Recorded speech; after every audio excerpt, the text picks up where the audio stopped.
1. Marley's Ghost. It is important to remember that Jacob Marley was dead. Did Scrooge know that? Of course he did. Scrooge and Marley had been partners in London for many years, and excellent men of business they were too. When Marley died, Scrooge continued with the business alone. Both names still stood above the office door. Scrooge and Marley. Sometimes people who were new to the business called Scrooge Scrooge, and sometimes Marley. But he answered to both names. He did not care what name they called him. The only thing that mattered to him was the business and making money. Oh, he was a hard, clever, mean old man, Scrooge was. There was nothing warm or open about him. He lived a secretive, lonely life, and took no interest in other people at all. The cold inside him made his eyes red, and his thin lips blue, and his voice high and cross. It put white frost on his old head, his eyebrows, and his chin. The frost in his heart made the air around him cold too. In the hottest days of summer, his office was as cold as ice, and it was just as cold in winter. Nobody ever stopped him in the street to say, with a happy smile, "My dear Scrooge, how are you? When will you come to see me?" No poor man asked him for money. No children asked him the time. No man or woman ever, in all his life, asked him the way. Animals, as well as people, were afraid of him. Dogs used to hide in doorways when they saw him coming. But what did Scrooge care? It was just what he wanted. He liked being on the edge of people's busy lives, while warning everyone to keep away from him. One Christmas Eve, old Scrooge was working busily in his office. It was cold, frosty, foggy weather. Outside, it was already dark, although it was only 3 o'clock in the afternoon, and there were candles in all the office windows.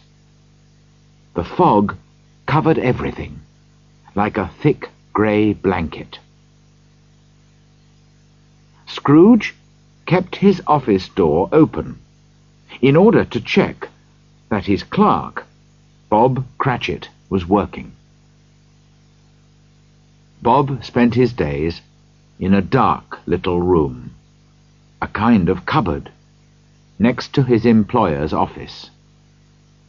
Scrooge had a very small fire, but Bob's fire was much smaller.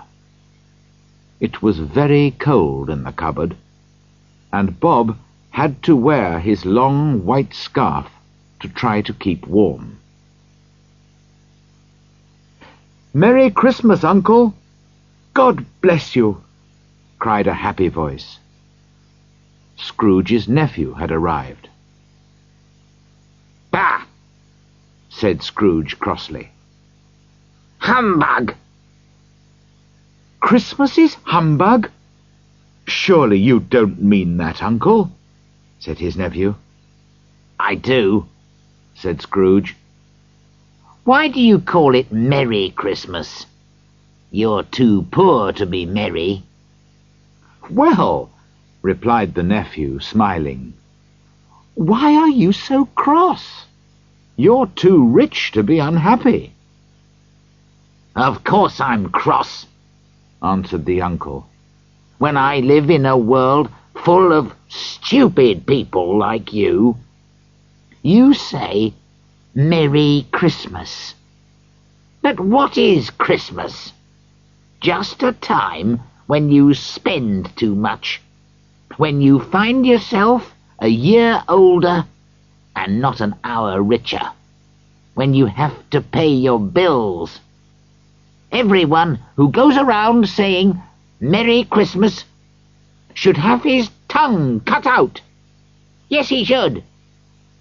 Uncle, please don't say that, said the nephew. I've always thought of Christmas as a time to be helpful and kind to other people. It's the only time of the year when men and women open their hearts freely to each other. And so, Uncle, although I've never made any money from it, I think Christmas has been, and will be, a good time for me. And I say, God bless Christmas. Bob, in the cupboard, agreed loudly without thinking. He immediately realized his mistake and went quickly back to his work. But Scrooge had heard him. If I hear another sound from you, said Scrooge, you'll lose your job. Don't be angry with him, Uncle, said the nephew. Come and have dinner with us tomorrow. Dinner with you? I'll see you dead first. But why won't you come? Why? Because Christmas is humbug. Good afternoon. I want nothing from you. I ask nothing of you. Why can't we be friends? Good afternoon, said Scrooge. I am sorry, with all my heart, to find you like this. I have never wanted to argue with you, but I came to see you and invite you because it's Christmas. And so I'll say, a Merry Christmas, Uncle. Good afternoon, said Scrooge. And a Happy New Year. Good afternoon, said Scrooge. His nephew left the room without an angry word, stopping only to wish Bob Cratchit a Merry Christmas. Then 2 other gentlemen came in. They were large, round, comfortable-looking men with books and papers in their hands.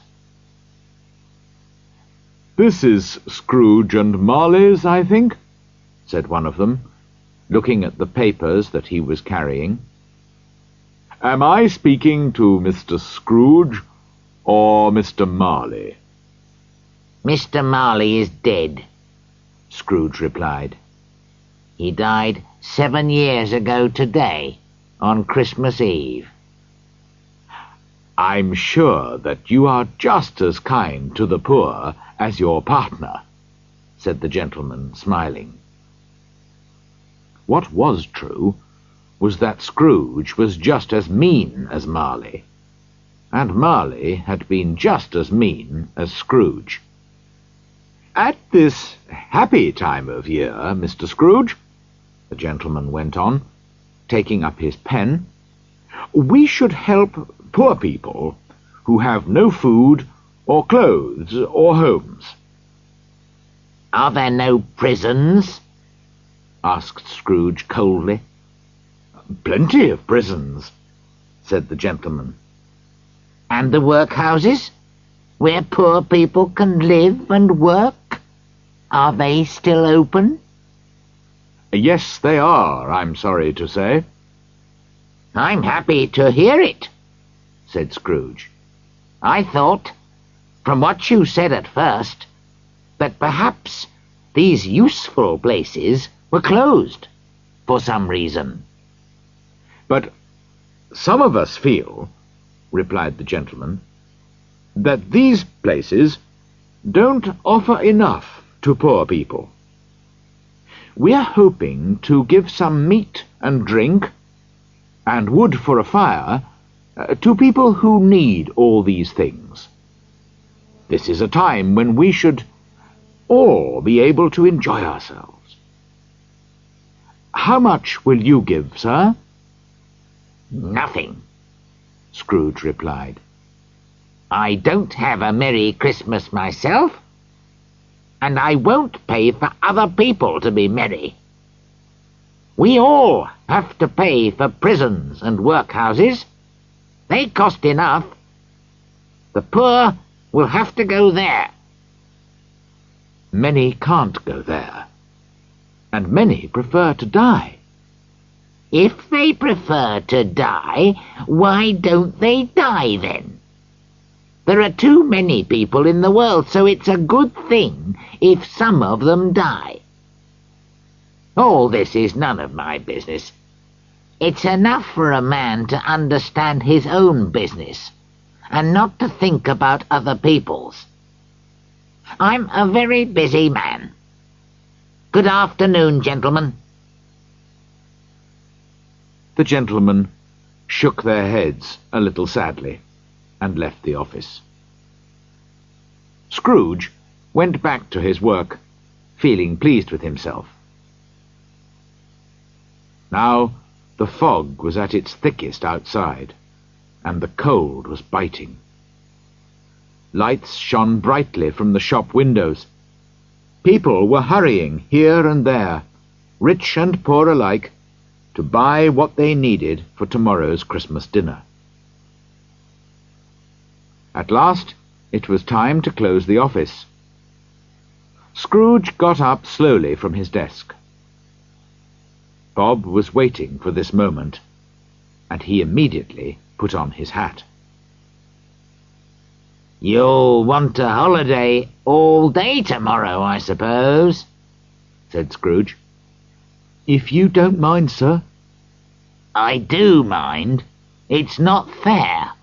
I have to pay you for a day's work when you don't do any work. It's only once a year, sir, said Bob politely. That's no reason for robbing me every 25th of December, said Scrooge, putting on his coat. But I suppose you must have it. Be here early next morning. Yes, sir, I will, I promise, Bob said happily. Scrooge walked out without another word. When Bob had closed the office, he ran home to his family in Camden Town as quickly as possible. Scrooge always used to eat his dinner alone, in the same miserable little eating-house. Tonight was no different from other nights. He read the newspapers, looked at his bank books, and went home to bed. He lived in rooms which had once belonged to his dead partner. They were in an old, dark building in a lonely side street, where no one except Scrooge lived. In the blackness of the night, through the fog and the frost, Scrooge had to feel his way along the street with his hands. He finally reached his front door and put the key in the lock. Suddenly, to his great surprise, he saw that the knocker was not a knocker any more, but had become the face of Jacob Marley. He had not thought of his partner for 7 years, until that afternoon, when he spoke Marley's name to his visitors. But there, in front of him, was Marley's face, white and ghostly, with terrible staring eyes. As Scrooge looked, it became a knocker again. He was afraid, but he did not show his fear. He turned the key, opened the door, and walked in. He did look around before he shut the door, and he did look behind the door to see if anyone was hiding there. But there was nothing there. He shut the door with a bang to show that he was not afraid. With his one candle, he went slowly up the stairs. It was impossible to see into all the dark corners. Darkness was cheap, and Scrooge liked it. But he remembered the face, so he walked through all his rooms, checking that everything was all right. Nobody under the table or the bed. Nobody behind the door. On the small fire in the bedroom, there was a pot of soup, and Scrooge's bowl was ready on the table. Nobody in any of the rooms. Sure that he was safe now, Scrooge shut and locked his bedroom door behind him. He sat down by the fire to eat his soup. The fireplace was an old one, with hundreds of pictures on the tiles around the fire. But Scrooge could only see Marley's face on every tile. "Humbug!" said Scrooge to the tiles, and walked across the room. When he sat down again, he noticed a bell on the other side of the room. As he looked, he saw, with great surprise and fear, that the bell was slowly beginning to move from side to side. Soon it was ringing loudly, and so was every bell in the house. Suddenly, they all stopped ringing at the same moment.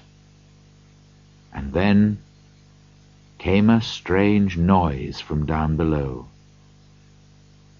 It sounded like someone pulling heavy chains across the floor.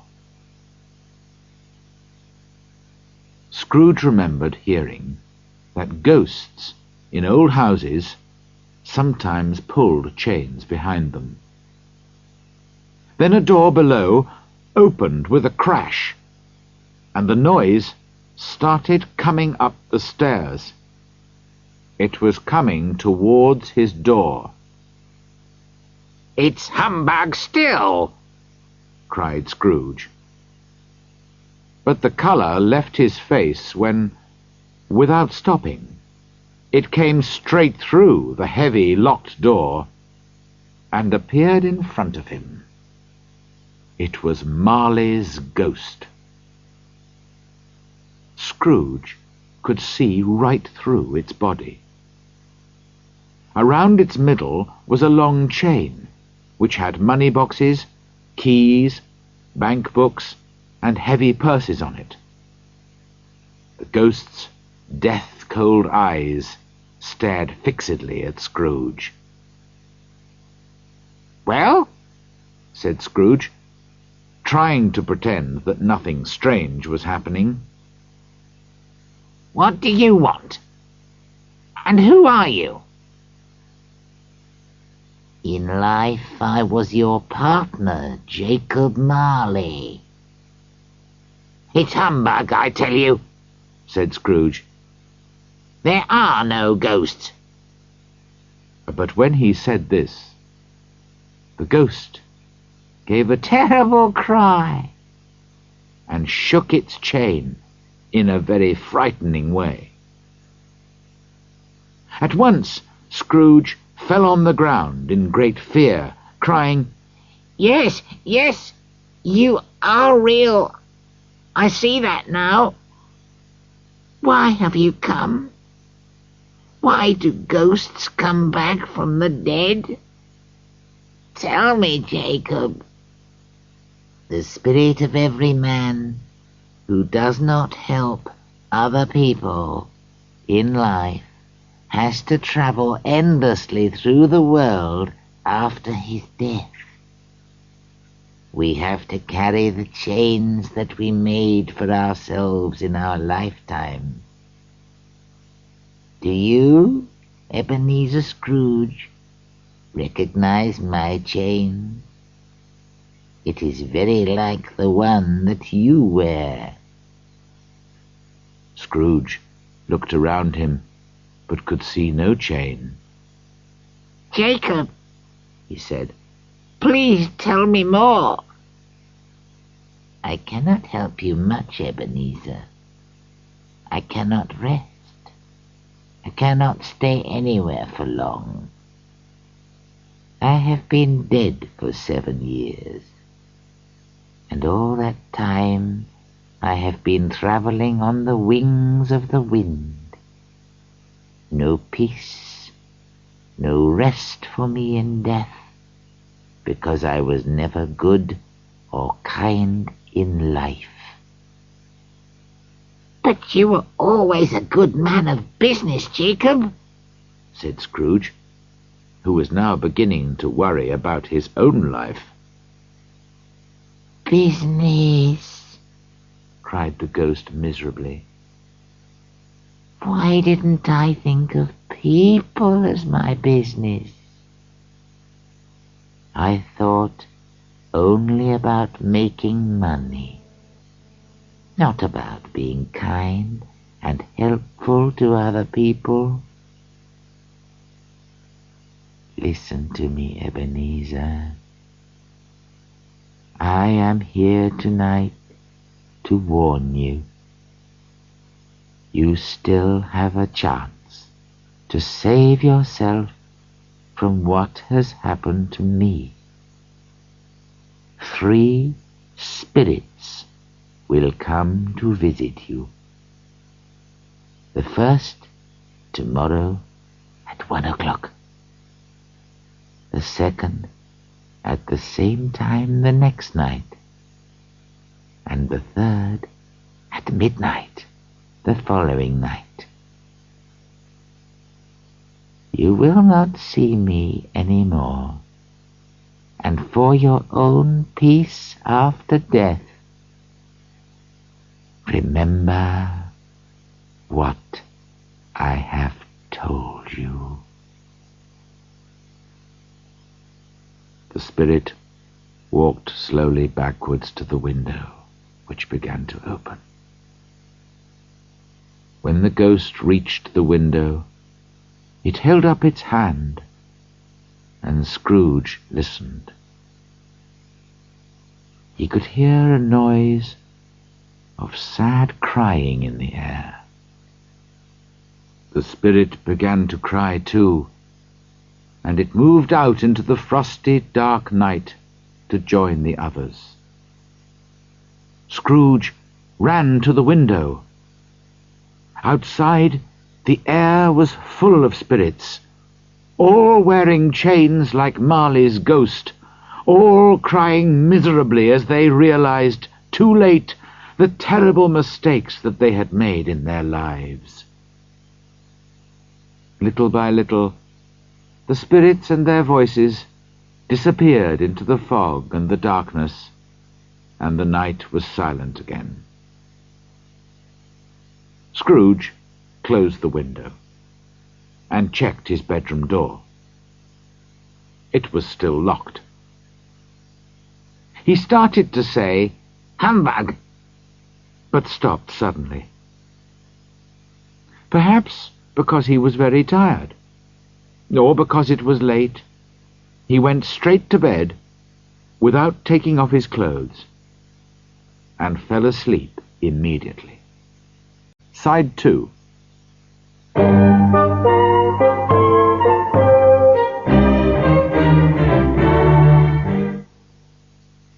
Two.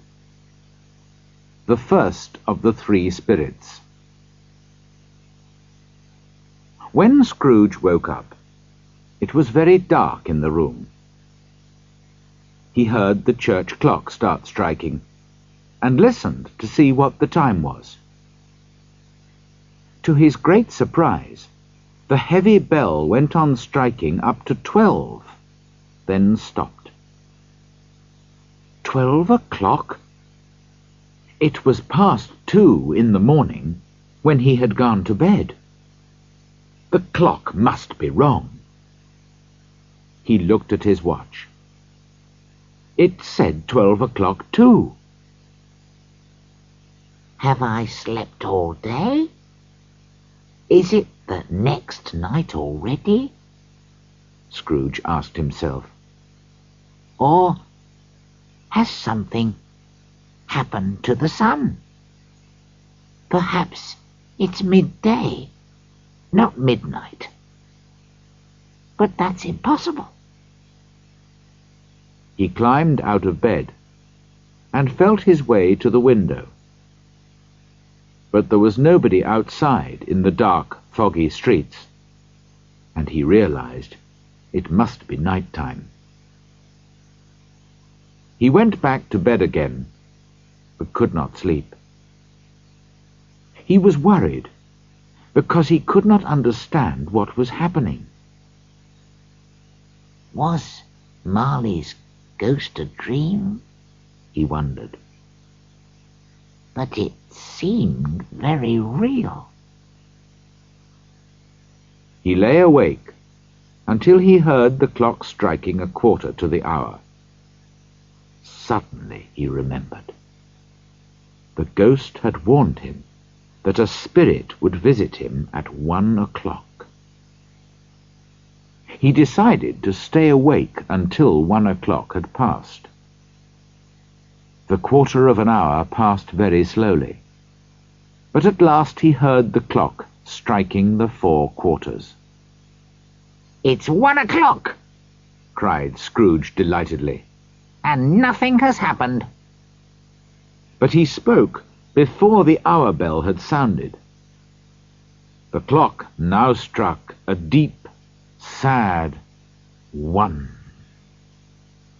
And immediately light shone into Scrooge's bedroom. The curtains round his bed were pulled open. Scrooge sat up in bed and stared at his ghostly visitor. A strange figure, half like a child, half like an old man, looked back at him. It had long, white hair, but its skin was soft and young. It wore a short, white robe covered with both summer and winter flowers. But the strangest thing about it was that from the top of its head shone a bright, clear light. Perhaps this light was sometimes too bright, because under one arm it carried a hat, which looked like a large extinguisher. Who and what are you, sir? Asked Scrooge. I am the ghost of Christmas past, replied the spirit, in a soft, gentle voice. Do you mean long ago in the past? Asked Scrooge. No, your past. Spirit, please tell me why you are here. I am here for your own good, answered the ghost. Thank you, replied Scrooge politely. But secretly he thought, bah, a night of unbroken sleep is a more useful thing to have. The spirit seemed to hear him thinking, and said at once, I am here to help you change your life. Watch and listen. It put out a strong hand and held Scrooge by the arm. Get up and come with me. It was dark and cold outside. Scrooge did not want to go anywhere, and for a moment he thought about pretending to be too ill to go out. But he did not like to refuse, so he said nothing. and got out of bed. Together they passed through the wall of the house, out into the darkness. Suddenly, Scrooge realized they were standing on an open country road, with fields on each side. London, the fog, and the darkness had all disappeared, and it was a clear, cold winter day, with snow on the ground. "Good heavens!" cried Scrooge.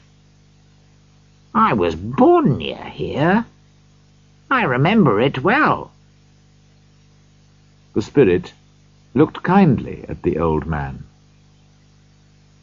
"How strange that you've forgotten it for so many years. What is that on your face? Are you crying?" Scrooge put a hand over his eyes. "It's nothing. I've got a cold, that's all. Take me where you want, Spirit." Scrooge recognized every field, post, and tree as they walked along the road towards a little market town. All around them were young schoolboys on horses and in farmers' carts, laughing and wishing each other a Merry Christmas as they travelled to their homes for the Christmas holiday. "They are only shadows from the past," said the spirit. "They cannot see us." Scrooge knew and named all of them. Why was he so delighted to see them? Why did his cold heart beat faster when they went past, shouting, "Merry Christmas"? What was Merry Christmas to Scrooge? What good had it ever done to him? "Not everyone has left the school," said the ghost. "There is one lonely child there still. One child whose friends have all gone." "I know," said Scrooge. And now he was crying openly. They turned into a smaller road, and soon came to the school. Inside, in the long, cold, silent classroom, a lonely boy sat reading near a small fire. When he saw his poor, forgotten past self, Scrooge sat down at one of the desks, put his head in his hands, and cried. "Poor boy. I wish... But it's too late now." "What's the matter?" asked the spirit.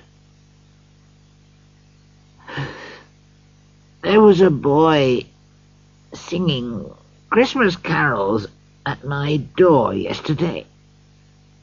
I'm sorry I didn't give him anything, that's all." The ghost smiled and lifted its hand, saying, "Let's see another past Christmas." The schoolroom became darker and dirtier. There was the young Scrooge again, a little older and bigger than before. He was not reading this time, but was walking up and down, looking very unhappy. The door opened, and a little girl, much younger than him, came running in. Putting her arms round his neck, she said lovingly to him, "I've come to bring you home, dear brother. Father is so much kinder than he used to be. The other day I asked him if you could come home, and he said yes. And we're going to spend Christmas together and have the merriest time." She was laughing delightedly as she began to pull him towards the door. They went out happily together, hand in hand. What a warm heart she had, said the ghost. You're right, said Scrooge. I agree with you, Spirit. She married, I understand, continued the ghost, and had children, I think, before she died. One child, answered Scrooge. True, said the ghost. Your nephew. Scrooge did not answer at once. Yes, he said at last. Now the school had disappeared, and they were in the middle of a busy town, with shadowy crowds and carts all around them. Here it was Christmas time again, but it was evening, and there were lights in the shops and streets. The ghost stopped at an office door. "Do you know this place, Scrooge?" he asked. Know it? Cried Scrooge. Why, I was a clerk here. They went in, and when they saw a large, kind-looking old gentleman sitting at a high desk, Scrooge cried excitedly, Good heavens! It's old Fezziwig! God bless him! It's Fezziwig alive again! Old Fezziwig put down his pen and looked at the clock. Fastening his coat buttons over his fat stomach, he started laughing as he called out in a rich, deep, happy voice, "Ebenezer! Dick! 7 o'clock! No more work tonight. It's Christmas Eve, remember." The young Scrooge hurried in with another clerk. That's Dick Wilkins, said Scrooge quietly to the ghost. He always liked me. Oh dear, poor Dick. Together, the two young clerks put away all the pens and papers, and following Fezziwig's orders, cleared all the furniture away from the centre of the room. In came a fiddler. In came Mrs. Fezziwig, fat and smiling. In came the 3 Fezziwig daughters, sweet and pretty. In came the 6 young men who were in love with them. In came the cook with her young man, the milkman. In came the boy from next door, with the girl from the house opposite. In they came, some quietly, some noisily, but all happy because it was Christmas Eve. The fiddler started playing, and away they all went in the dance, 20 pairs at the same time, round and round, down the middle and up again. When they were all tired, old Fezziwig cried out, "Well done! Now, have something to eat and drink." There was cake and hot meat and bread and cold meat and fruit and all kinds of drinks on a long table near the door. And after they had eaten, they danced again. When the clock struck 11, the dancing ended. Mr. and Mrs. Fezziwig stood by the door, shaking hands with each person as he or she went out, and wishing him or her a Merry Christmas. During this time, Scrooge had thought of nothing except what was happening in front of his eyes. He remembered and enjoyed it all with the greatest delight. But when the dancing came to an end, he realized that the ghost was looking at him.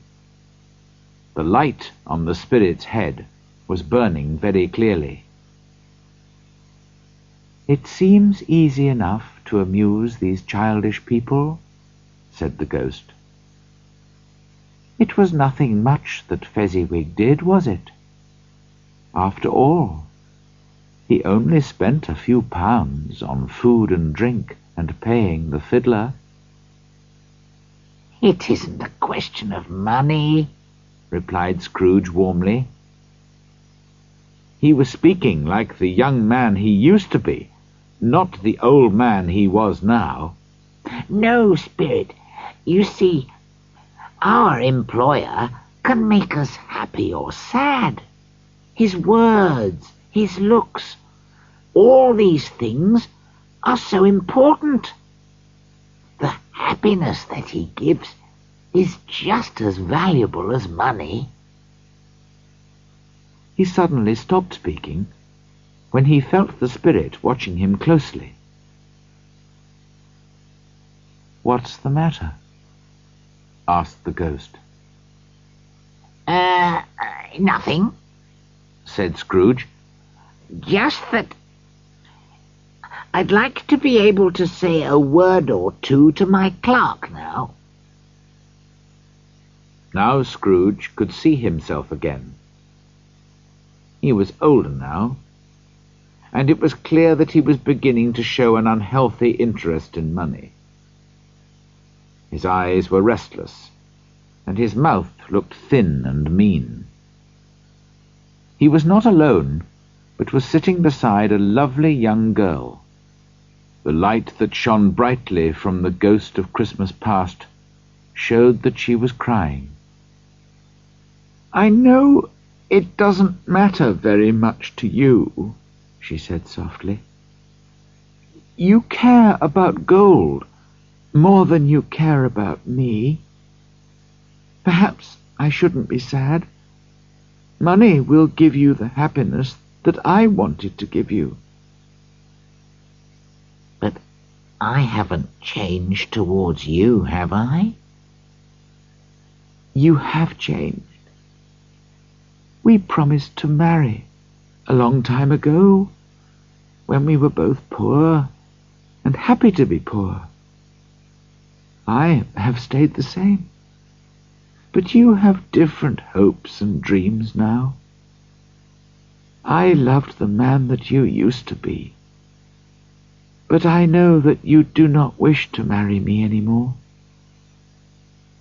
So I've come to tell you that you're free. Be happy in the life that you've chosen." And she left him. "Spirit," cried Scrooge, "show me no more. Take me home. This is too painful." "One shadow more," said the ghost. "No more," cried Scrooge. "I don't wish to see any more." But the spirit held his arms, and he could not escape. Now they were in another place, in a room which was not very large, but comfortable. Near the fire sat a beautiful young girl. Scrooge thought she was the girl that he had just seen, until he saw her, now a good-looking married lady, sitting opposite her daughter. The room was full of children, and noise, and shouting, and laughing. Just then the door opened, and the father entered, carrying a great pile of Christmas presents. The noise became twice as loud, as the children received their presents with delight, and kissed their father gratefully. Finally, the younger ones went upstairs to bed, and Scrooge watched more sadly than ever as the father sat down with his loving daughter and her mother by the fire. "Belle," said the husband, turning to his wife with a smile, "I saw an old friend of yours this afternoon." "Guess who?"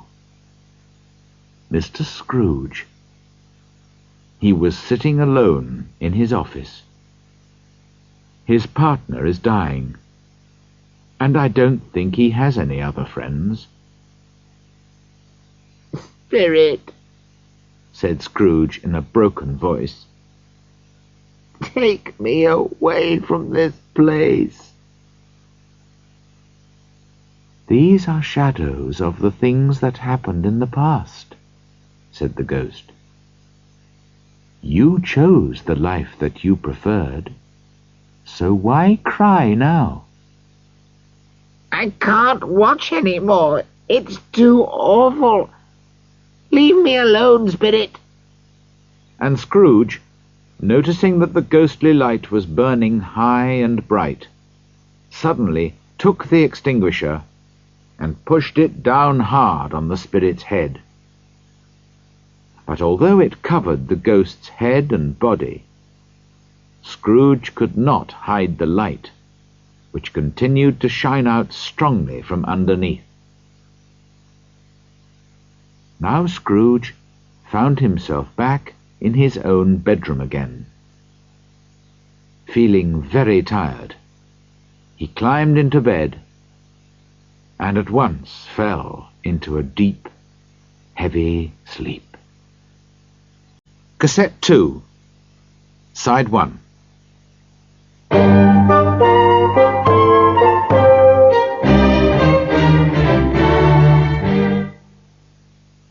"3. The second of the three spirits." When Scrooge woke up, he realized immediately that the church clock was just going to strike 1. He felt sure that the second spirit would soon visit him. This time, he wanted to be ready. So he pulled back all the curtains round his bed himself and lay there waiting. At 1 o'clock, instead of a spirit, a strong light shone down on Scrooge's bed. He felt very frightened. After a few minutes, he thought that perhaps the light was coming from the next room, so he got up and went to the door. When he touched it, a strange voice called his name and asked him to enter. He obeyed. Although he recognized it as his own room, it looked very different now. The walls were covered with bright green leaves, and there was a good fire burning in the fireplace. On the floor were big piles of the best Christmas food, wonderful, rich, dark cakes, warm, soft bread, colourful apples and oranges, plates of yellow butter, cooked chickens, boxes of chocolates and sugared sweets. Sitting beside all this was a large, smiling spirit, who called out cheerfully to Scrooge, come in, man! I am the ghost of Christmas present. Look at me." Since the first ghost's visit, Scrooge was no longer very sure of himself. So although the spirit's eyes were clear and kind, Scrooge was afraid to look straight into its face. But he could see that its body was dressed in a long green robe. Its long brown hair fell freely down its back, and its face wore a warm and friendly smile. Light shone from the torch which it was holding in its strong right hand. "Spirit," said Scrooge quietly, "take me where you want. Last night I learned a lesson which is working now. If you have anything to teach me tonight, let me learn from you." "Touch my robe," said the spirit, and Scrooge obeyed. The food, the room, the fire, all disappeared, and they were standing outside in the cold, snowy streets on Christmas morning. Although the sky was grey and the streets were dirty, The people looked surprisingly cheerful as they hurried to the bakers' shops with their Christmas dinners, all ready for cooking. The spirit seemed specially interested in poor people. He stood with Scrooge in a baker's doorway and held his torch over the dinners as they were carried past him. Sometimes, when he saw people pushing each other or getting angry, he lifted his torch over their heads, and immediately they became kinder, or stopped arguing. "Because it's Christmas," they told each other. "What does your torch do, Spirit?" asked Scrooge. "It gives a special taste to people's dinners on this day," answered the spirit. "Why do you use it most on poor people?" said Scrooge. "Because poor people need it most," was the reply. They went on through London, and came to the small house where Scrooge's clerk lived. Here the spirit smiled, and held his torch high over the door.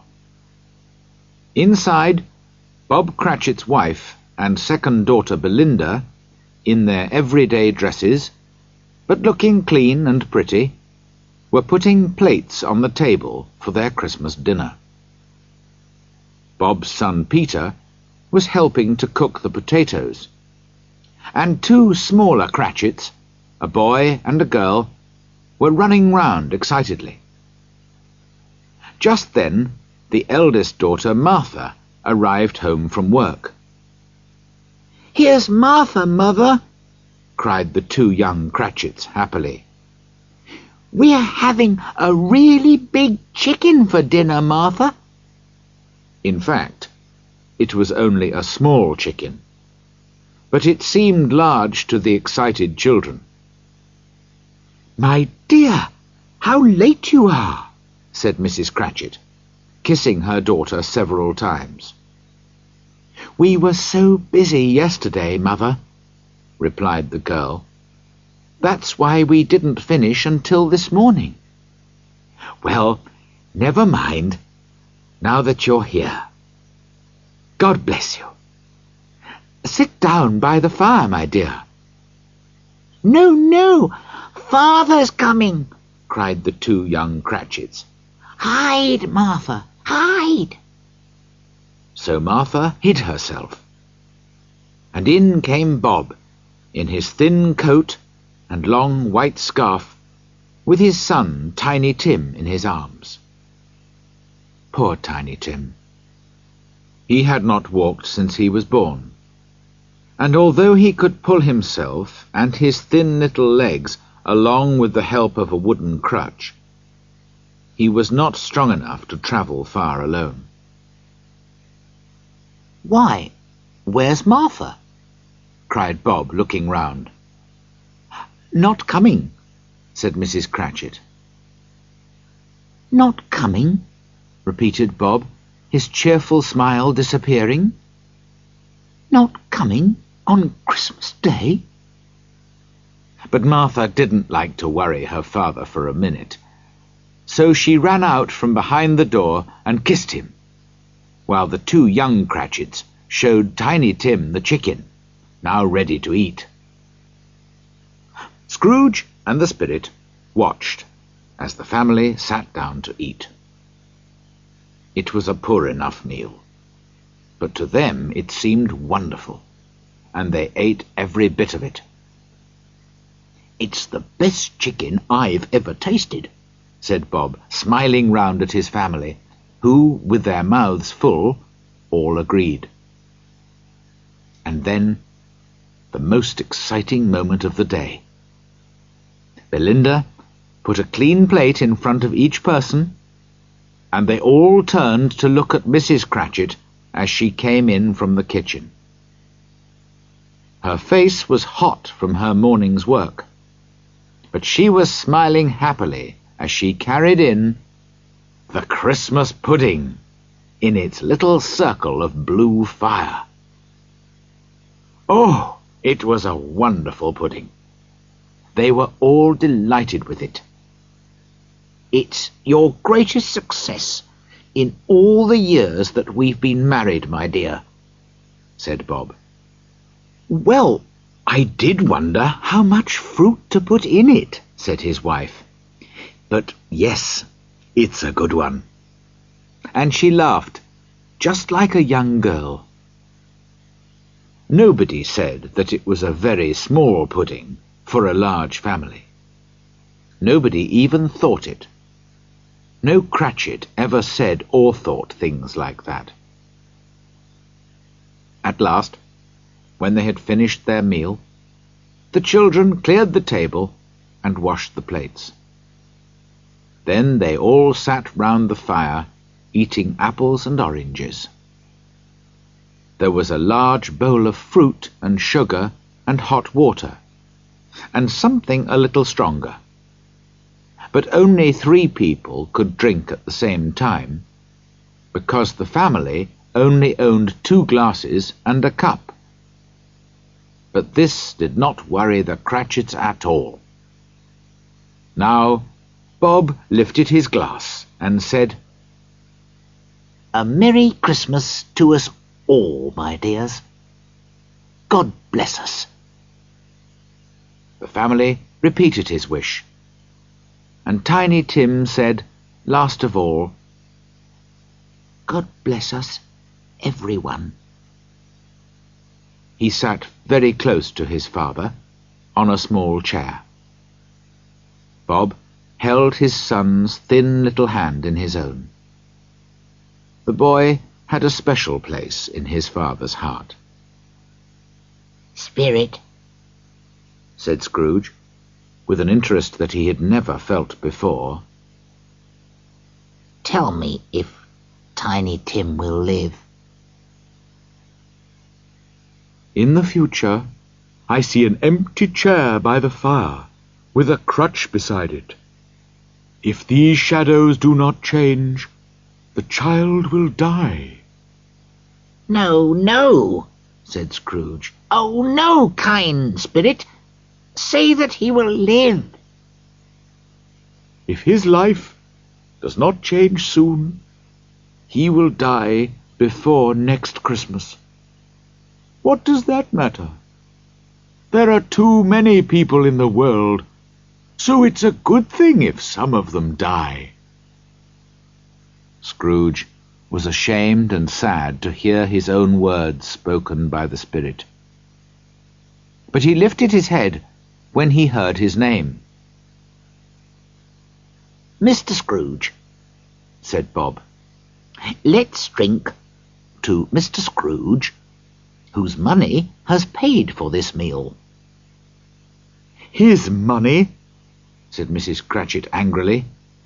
"What can we buy with his 15 shillings a week? Why should we drink to the health of a hateful, hard, unfeeling, mean old man like Scrooge?" "My dear," said Bob gently, "remember, it's Christmas."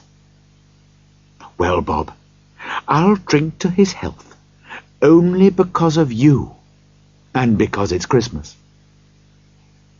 Long life to Mr. Scrooge. A Merry Christmas and a Happy New Year to him. He'll be very merry and very happy, I'm sure." When the children heard Scrooge's name, a dark shadow came over their happiness for a while, and they were quiet and a little sad. But 5 minutes later they were talking and laughing and telling stories, 10 times merrier than before. They were not a good-looking or a well-dressed family, but they were happy and grateful and loved each other. As they disappeared in the light of the spirit's torch, Scrooge could not take his eyes off them, especially Tiny Tim. By this time it was getting dark and snowing heavily. The spirit took Scrooge into many houses where fires were burning cheerfully and food was cooking, and people were merrily welcoming their friends and families into their homes. The ghost was delighted to see all this excitement, and made sure that he lifted his torch over every poor family to give them more fun and better food and greater happiness.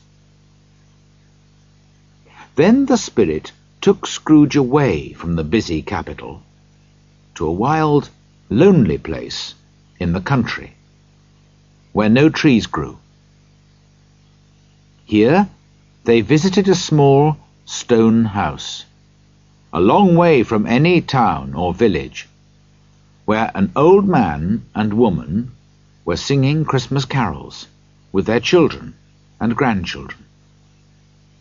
The spirit did not stay long here, but told Scrooge to hold his robe again. "Where are we going? Not up in the air, surely?" And Scrooge, terribly frightened, looked down as they flew over the land and then over the sea. It was stormy, windy weather, and the waves crashed violently underneath them. The spirit took Scrooge to a lighthouse built on a lonely rock several miles from land. A light was kept burning at the top, in order to warn sailors to keep away from the dangerous rocks. 2 men lived here, in this cold, unfriendly place, far away from their families, but the spirit smiled to see them shake hands, wish each other a Merry Christmas, and sing a carol together in front of their fire. Again the spirit and Scrooge flew on, and together they landed on a ship in the middle of the sea. Here, every man, although many miles from home, had a kind word for his friend, or thought warmly of his family, because it was Christmas. It was a great surprise to Scrooge, while listening to the noise of the wind and waves, to hear a happy laugh. He recognized it as his nephew's, and found himself, with the smiling spirit beside him, in his nephew's bright, warm sitting room. When Scrooge's nephew laughed, everybody who was with him wanted to laugh too. He had that kind of laugh. And at that moment, his very pretty wife and several of his friends were laughing with him. "He said that Christmas was humbug! Ha ha ha!" cried Scrooge's nephew. "That's very bad of him, Fred," said his wife. "He's a strange old man," said Scrooge's nephew, "but I'm sorry for him. His money is no use to him, you see. He isn't at all happy or comfortable, although he's rich. It's sad to think of him sitting alone in his cold room.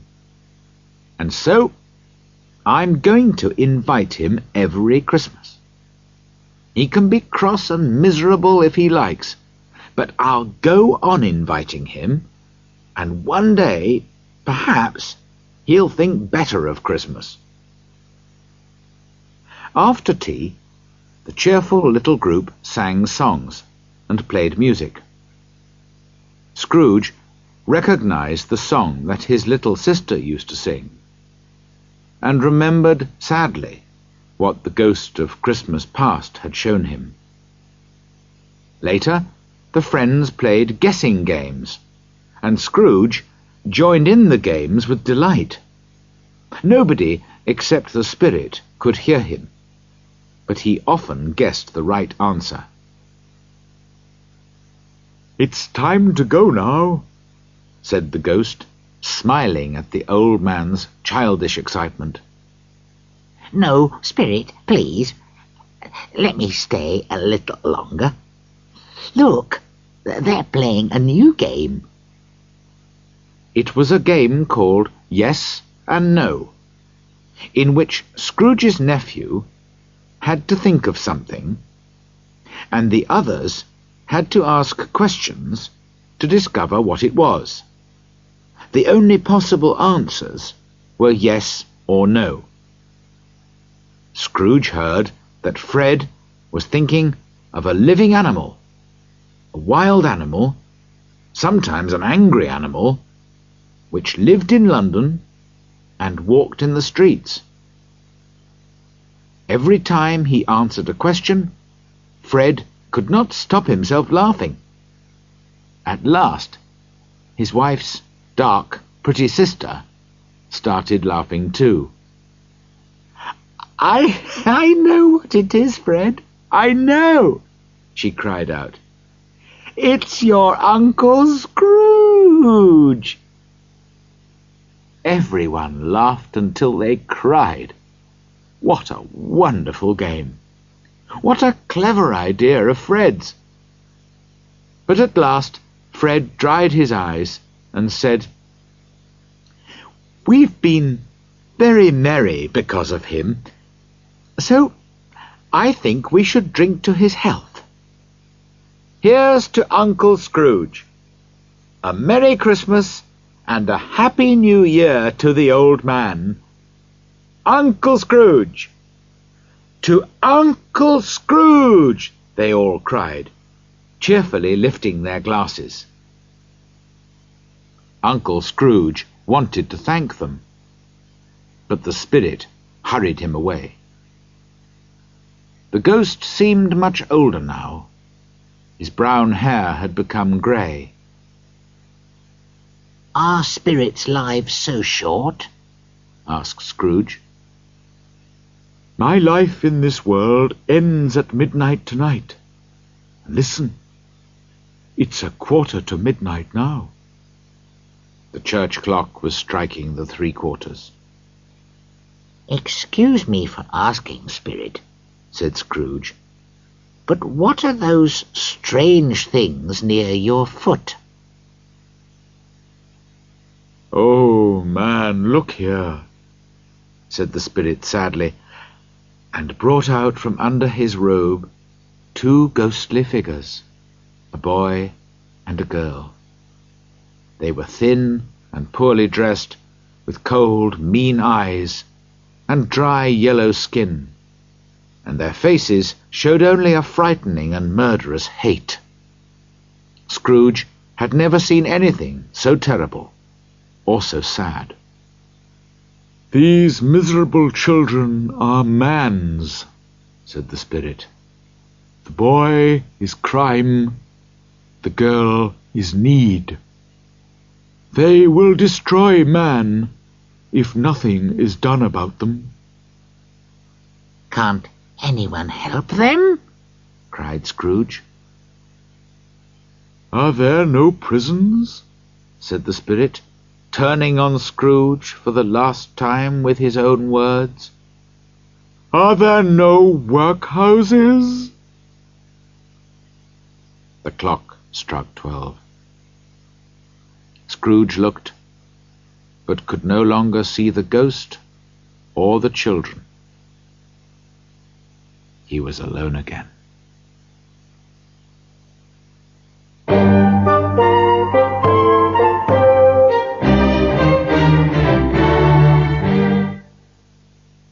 "4. The last of the spirits. The third spirit will come at midnight. Scrooge suddenly remembered the words of Jacob Marley's ghost, and lifting his eyes, saw a spirit, all in black, coming slowly towards him. It was a tall, silent figure, wearing a long black robe which hid its head and body. When it came close to him, it stopped and pointed onwards with one hand. Scrooge was more afraid of this spirit than he had been of the others, and his voice was shaking as he asked, "Are you the spirit of Christmas yet to come?" The ghost neither spoke nor moved, but still pointed onwards. "Are you going to show me shadows of the things which haven't happened yet, but will happen in the future?" Scrooge asked. There was no answer. "Ghost of the future," he continued, "you frighten me very much. But I think you can help me to change my life. I'll be very grateful to you if you show me the future. Won't you speak to me?" Again, no reply. "Well, show me the way, spirit," said Scrooge finally. "The night is passing, and time is valuable to me, I know." The ghost moved away, with Scrooge following in its shadow. Suddenly, they were in the heart of the capital, among the businessmen and moneylenders. The ghost pointed to one small group of men, so Scrooge went closer to listen to their conversation. "No, I don't know much about it," said one fat man. "I only know he's dead." "When did he die?" asked another man. "Last night, I think."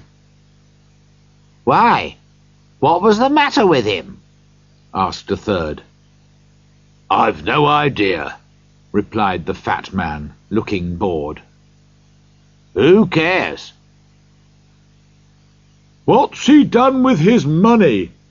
asked a red-faced gentleman. "I haven't heard," said the fat man.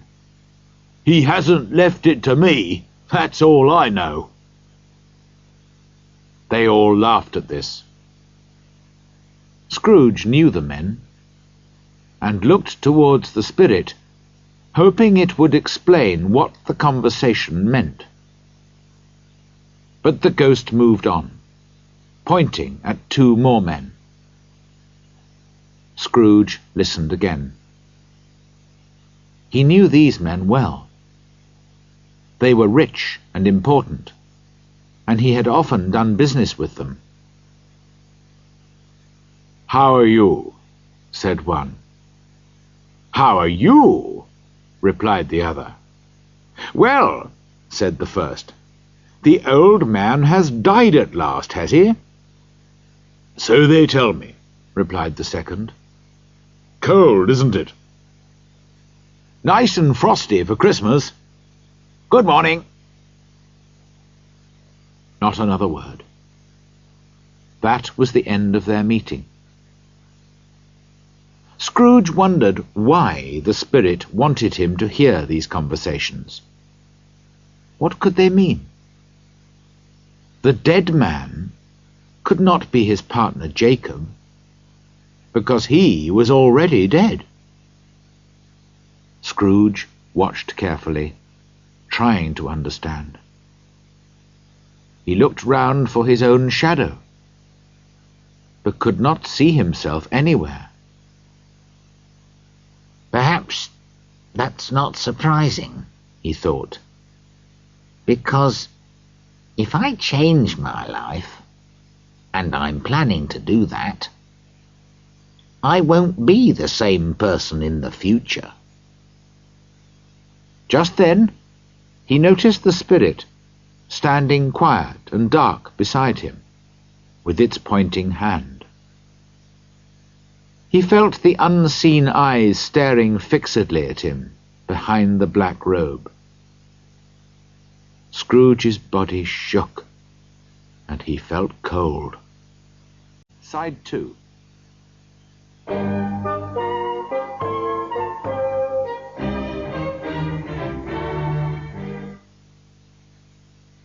They left the busy offices and banks and went to another part of the capital, where Scrooge had never been before.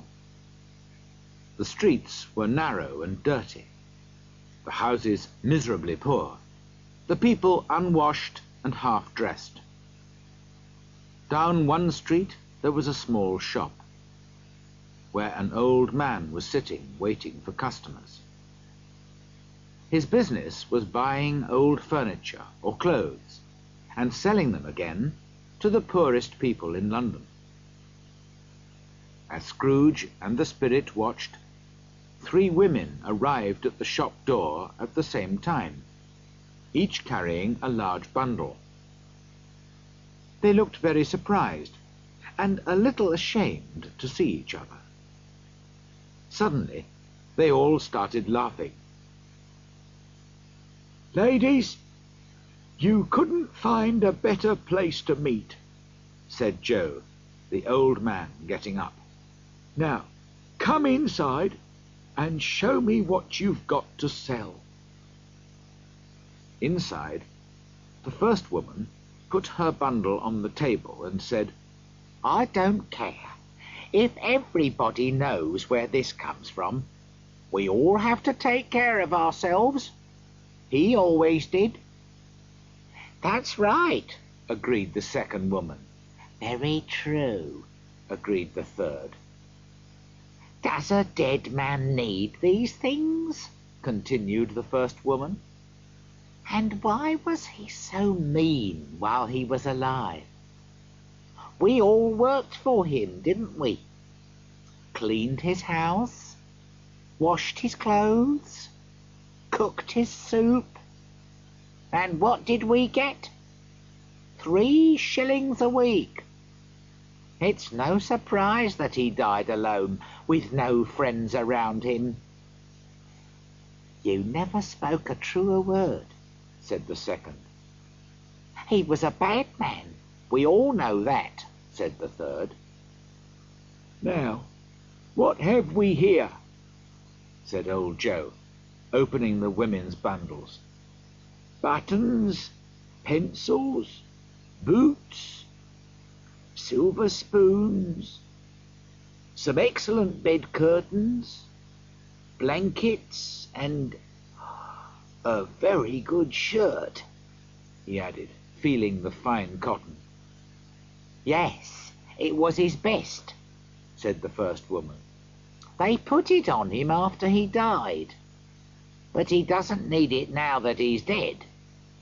And the blankets and bed curtains, he doesn't need them either." "You took the shirt off a dead body and the blankets and curtains off his bed while he was lying there? Well, well," said Joe, shaking his head. "Here's your money." And he counted out several shillings into the women's hands. "Ha, ha, ha!" laughed the first woman. "He frightened everyone away when he was alive, and we've made money out of him now that he's dead. Ha, ha, ha!" Scrooge felt sick and angry at the same time. "Spirit," he said, "I see now. I could be that unhappy man. Good heavens, what's this?" Joe and the women had disappeared, and Scrooge was standing in a dark room. Opposite him was a bed with no blankets or curtains. A light shone down from above onto the body of a dead man, covered with a sheet. "How sad," thought Scrooge, "to die with no friends or family around him. To lie in an empty room with no candles or flowers and robbed of his clothes. To know that nobody loves him because he loved nobody in his life. Money can't buy a happy life or a peaceful death." He looked at the spirit whose hand was pointing at the man's covered head. It would be easy to lift the sheet and see who the man was. But for some reason, Scrooge could not do it. "Spirit," he said, "this is a terrible place. Let's go." Still the ghost's unmoving finger pointed at the man's head. "I understand you, but I can't look at him, Spirit. I can't," said Scrooge wildly. "If there's anyone in this town who feels anything at this man's death, show that person to me, Spirit, please." For a moment, the spirit lifted its dark robe like a wing and showed Scrooge a room where a mother and her children were sitting. The young woman kept looking at the clock, and when her husband arrived, she hurried to meet him. What is the news?" she asked him worriedly. "Is it good or bad?" "There is still hope, Caroline," he replied. "How can there be hope if that hard, mean old man wants us to pay back the money now? They'll send us to prison. We haven't got enough to pay him." "He is dead, Caroline," answered her husband. "Thank God for that!" cried the young woman from her heart. The next moment she realized what she had said. "Oh, I didn't mean that. I'm sorry if anyone dies." "Perhaps the person who inherits his business will give us more time to pay the money back. And we'll have the money by then. Tonight we can sleep well, Caroline." "So, Spirit," said Scrooge in a broken voice, "you can show me only happiness at this man's death. It frightens me, Spirit. Show me, please, that there can be sadness at a death." The ghost took him silently through the streets to poor Bob Cratchit's house. The room seemed strangely quiet. The mother and her daughters were making a small white cotton shirt together, while the usually noisy young Cratchits sat silently in a corner, and Peter was reading a book. Mrs. Cratchit put her work down on the table and covered her face with her hand. "The colour hurts my eyes," she said. "The colour? Ah, poor Tiny Tim." "They're a little better now," she went on. "It's difficult to work by candlelight, and I don't want to show red eyes to your father when he comes home." "He's a bit late," said Peter, "but I think he's walked more slowly these last few days, Mother." They were very quiet again. At last she said bravely, "I've known him walk with Tiny Tim in his arms, very fast indeed." "So have I," cried Peter. "Often. But he was very light to carry, and your father loved him so much. And there's your father at the door now." She got up quickly to kiss Bob as he came in. He looked tired and thin, and needed his long scarf, poor man. Martha took his boots and scarf off, and Belinda brought him his tea, and the little Cratchits sat close to him. He was very cheerful with all of them, and was pleased with the little shirt that his wife and daughters were making. "It'll be ready long before Sunday, won't it?" he said. "Sunday? You went there today then, Bob?" asked his wife. "Yes, my dear. You'd love to see it. It's a beautiful green place. But you'll see it often. I promised him that we would go there every Sunday. My little child," cried Bob, hiding his face in his hands. He had loved the boy very much. He went upstairs to the quiet bedroom where the child lay.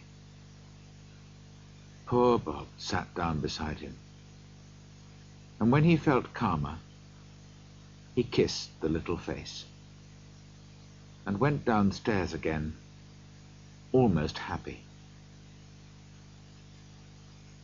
"My dears," he said to his children, "one of these days, some of you will marry and leave home. In a few years' time, perhaps all of you will.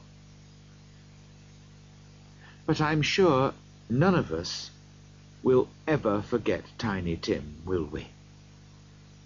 "Never, Father!" they all cried.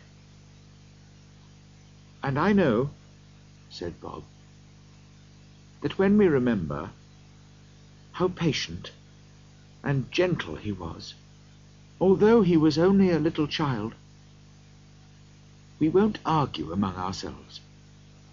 We'll remember poor Tiny Tim and love each other." "We will, Father!" they all cried again. "I am very happy," said Bob. "I am very happy." Mrs. Cratchit kissed him. His daughters kissed him. The 2 young Cratchits kissed him, and he and Peter shook hands. "Tiny Tim, your goodness lives on in your family." "Spirit," said Scrooge, "I know that you will leave me soon. Tell me who that dead man on the bed was." No answer came in words, but the ghost of Christmas yet to come took Scrooge through the streets of London again. "Wait a moment," said Scrooge. "we're passing my office. Let me see how I shall look in the future." The spirit stopped.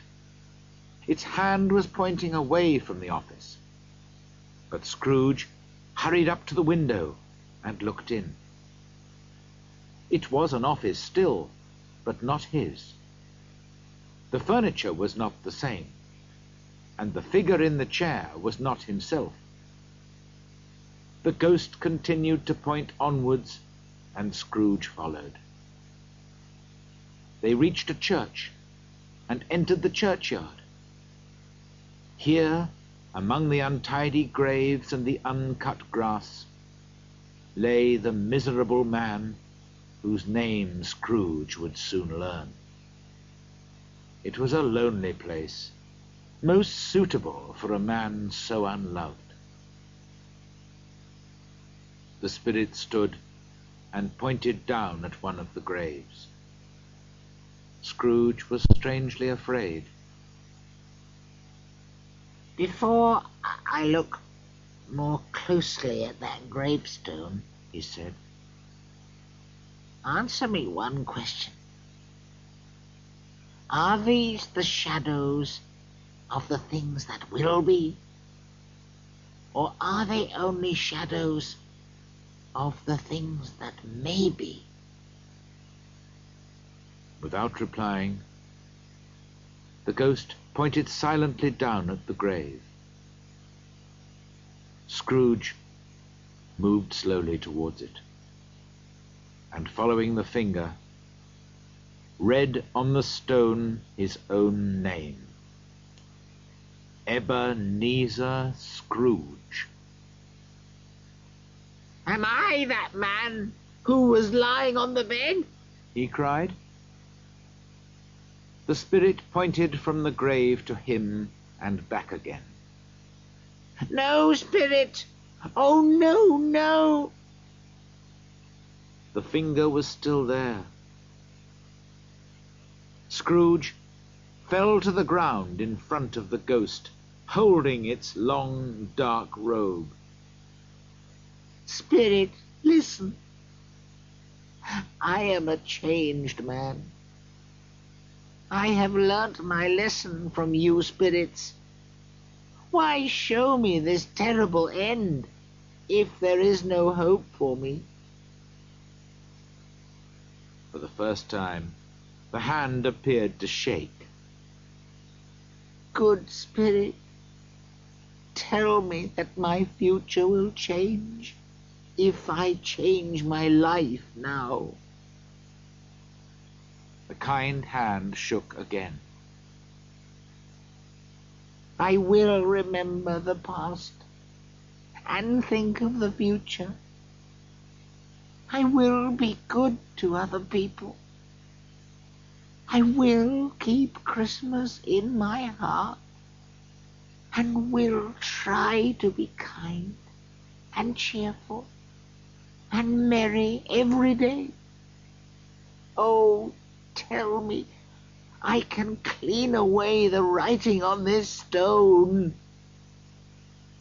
Wildly he caught the ghostly hand and held it for a moment.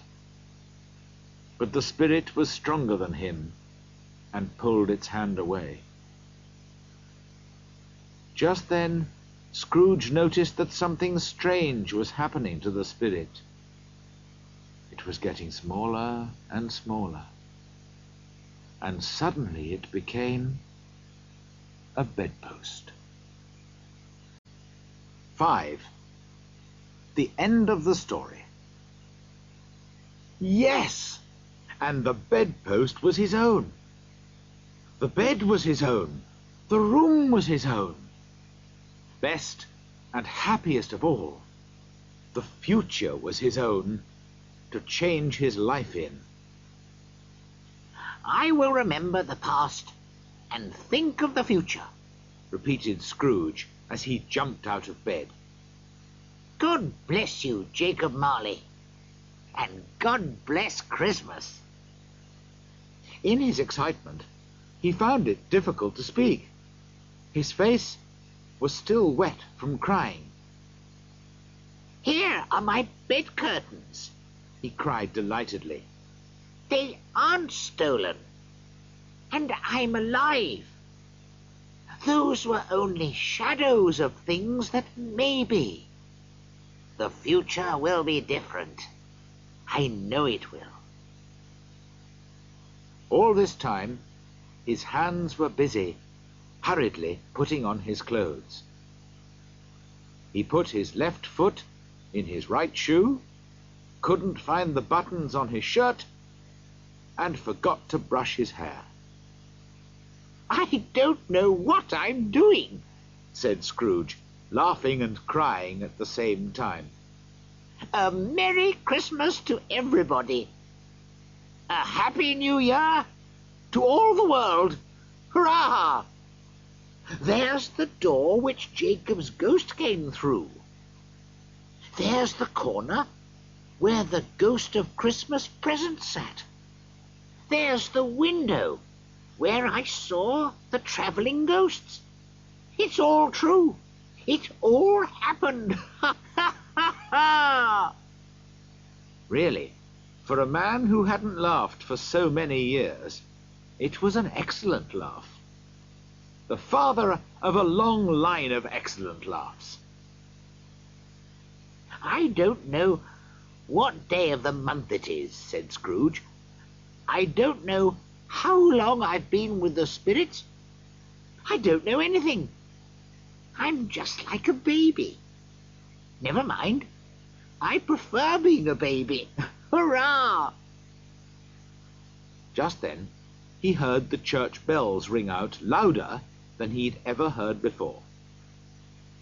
Running to the window, he opened it and looked out. No fog at all. A clear, bright, cold day. Golden sunlight, blue sky, sweet, clean air, merry bells. Oh, wonderful, wonderful. What's today? He cried, calling down to a boy in the street. Today? Replied the boy in great surprise. Why, it's Christmas Day. So I haven't missed it, thought Scrooge. The spirits have done it all in one night. He called down to the boy again. Hello, young man. Do you know the meat shop at the corner of the next street? Of course I do, replied the boy. What an intelligent boy, said Scrooge. Do you know if they've sold the big turkey that was in the shop window yesterday? What, the one as big as me? Asked the boy. What a delightful boy, said Scrooge. It's wonderful talking to him. Yes, that's the one.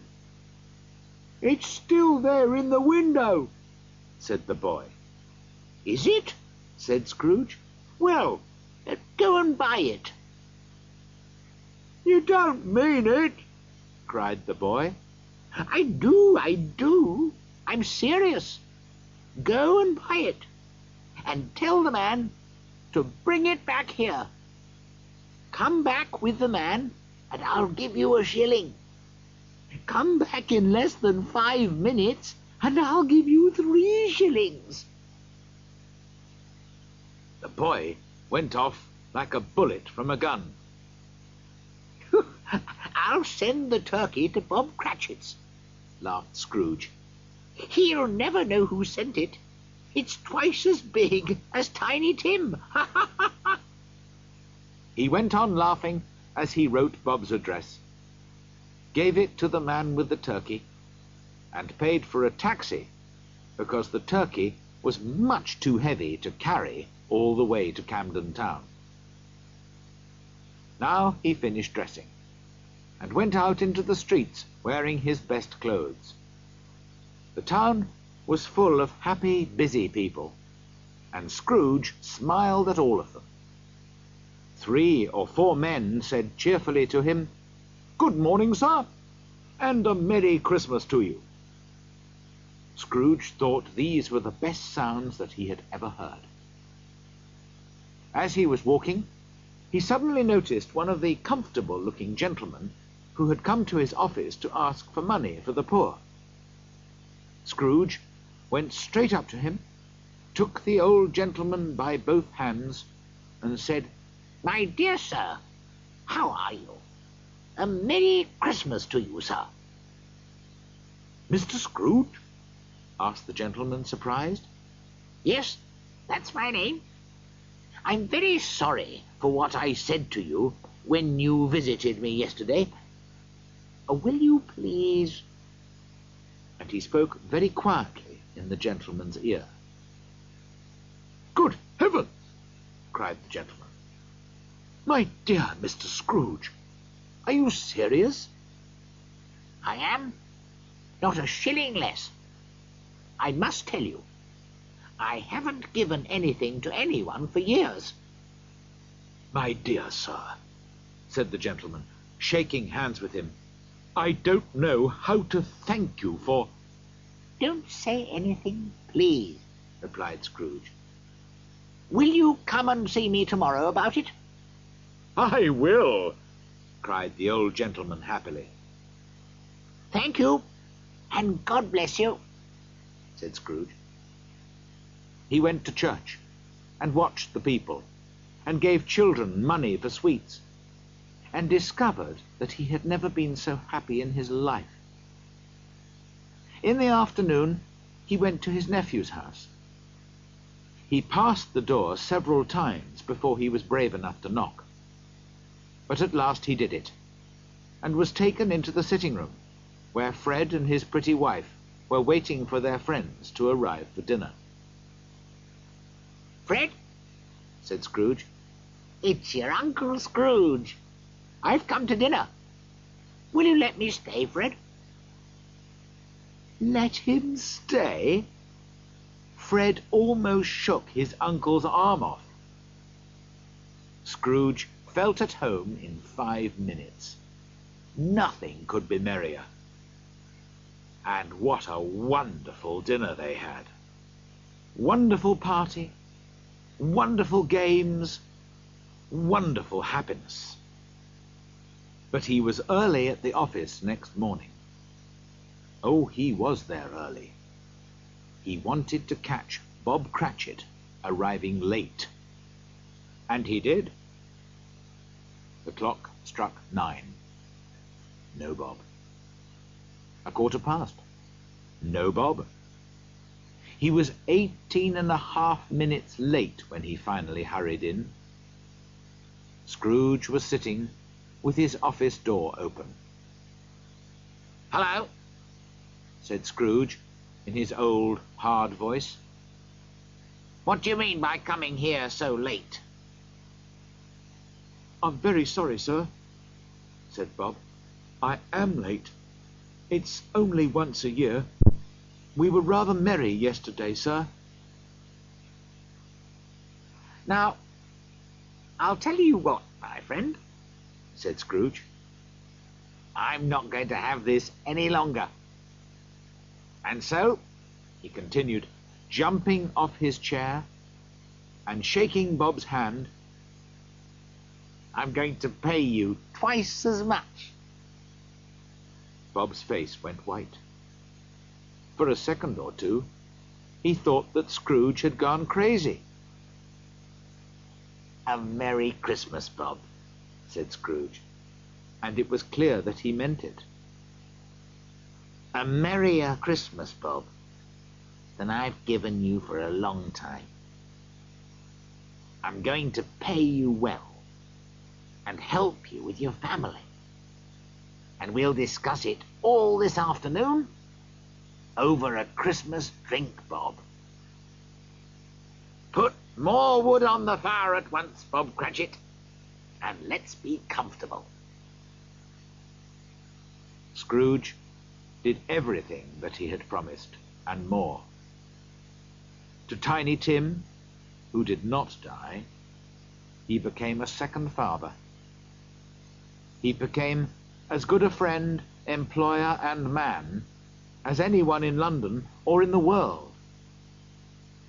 Some people laughed to see the change in him, but he did not care. His own heart laughed inside him, and that was good enough for him.